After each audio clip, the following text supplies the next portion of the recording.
বাপ ছেলে দুজনেই খেলতে ছিল তাহলে আপনি একটু, আমরা যেতে পারবো না। না, প্রথম কথা হচ্ছে যে যে কেউ চলে গেলে এটা একটা বিরাট লস, কিন্তু এর মধ্যে কিছু মানুষ থাকে যাদেরটা আসলে অপূরণীয় বলি আমরা। সো সে শুধু গ্র্যান্ড মাস্টারই ছিল না, সে কতবারের জাতীয় চ্যাম্পিয়ন, 14-15 বারের জাতীয় চ্যাম্পিয়ন ছিলেন। আর অত্যন্ত ভালো মানুষ ছিলেন, মানে আমি যতজনের কাছ থেকে শুনেছি, এবং তার ছেলেও ভালো দাবারু, পুরো একটা দাবা ফ্যামিলি বলতে পারেন। সো এই দিক দিয়ে চিন্তা করে ডেফিনেটলি এটা গ্র্যান্ড মাস্টার একজন আমাদের মৃত্যু, এটা তো একটা বিরাট ব্যাপার। আন্তর্জাতিকভাবে আমাদের বাংলাদেশকে তো চিনিয়েছেন প্রথমে তারাই, আসলে যদি আপনি বলতে চান যে দাবাতে সে দ্বিতীয়, তার আগেও নিয়াজ মুর্শেদ, তো এরা আমাদেরকে পরিচিত করেছিল। কাজে এটা একটা অপূরণীয় ক্ষতি দেশের জন্য, দাবার জন্য তো অবশ্যই।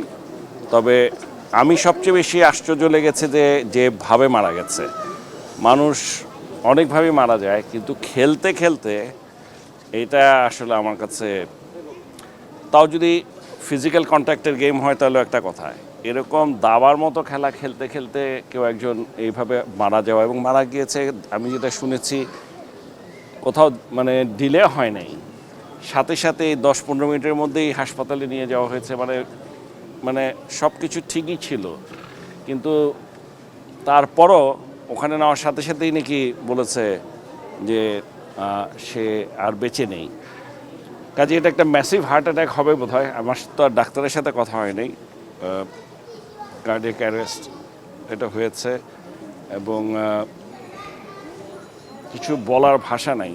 আমি আসলে আমি তো শুনেছি ঠিক মাগরিবের নামাজের আগ মুহূর্তে, শুনে আমি তখন যাওয়ার জন্য প্রস্তুতি নিলাম যে নামাজটা পড়ে যাব আমি ইব্রাহিম কার্ডিয়াকে।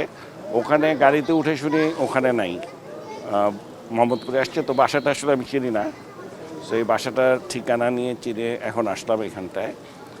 দেখলাম তার পরিবারের সাথে কথা হয়েছে।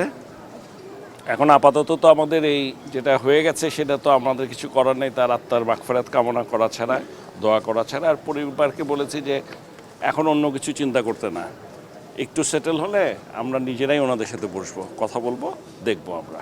মন্ত্রণালয় থেকে কোনো ব্যাপারে কোনো আপনাকে যে মরণ করেছে একটা ব্যবস্থা নেওয়া, এরকম কোনো কিছু প্ল্যান কি আপনারা করেছেন? এখনও আমরা করিনি, কারণ মন্ত্রণালয়ের কথা যদি বলেন তাহলে তো ডেফিনেটলি এটা একটা সিস্টেমের মধ্যে দিয়ে আমাকে আসতে হবে, অফিসিয়াল প্রসেস ফলো করতে হবে। বাট আমি মনে প্রাণে ঠিক করে ফেলেছি আমরা কিছু একটা করব। এখন কিভাবে করব সেটা পরে বলতে পারবো। Thank you.